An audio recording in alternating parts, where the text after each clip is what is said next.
beyond the margin that I need in Pennsylvania or Michigan to overturn the vote there. We're up to about 623,000 unlawful ballots in Pennsylvania and about 320 unlawful ballots in Michigan. And in Michigan, of course, we have a couple of extraordinary witnesses, one of whom was a Democrat who worked for 30 years for the city of Detroit, who will explain that she started getting trained in how to cheat in September of 2020. They'll also testify to 100,000 ballots being shipped in about 4 in the morning after they had stopped counting. And they got into a panic because they thought they had made up the lead and Trump was still ahead by 120,000 votes. So they brought these ballots in cars that had trucks that had out-of-state license plates. They piled them on the tables, and from the witnesses that were there, from whom we have affidavits, every single vote was for Biden, and the ballots looked totally fraudulent.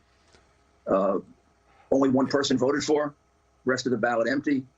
Nobody bothered to look or check whether or not the envelope was valid. They just threw it away immediately. There was no Republican observer, as the law of Michigan requires, and it's a misdemeanor not to do it.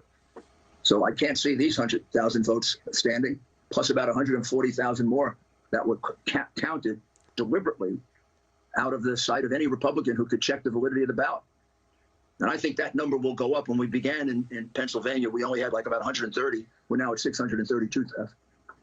This was a stolen election. Well, I know the phony elites don't want to hear it, but this was a stolen election. The same pattern exists in Nevada, Arizona, Georgia, Wisconsin. And here's where they got screwed up.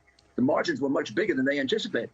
They were figuring they had to make up a couple 100,000 votes in Pennsylvania, maybe 100,000 in Michigan, maybe 80 or 90,000 in Wisconsin. Now they're looking at numbers like 800,000, 300,000, 400,000. They had to do plenty of cheating in the middle of the night in order to catch up. And that's why they kept the Republicans out.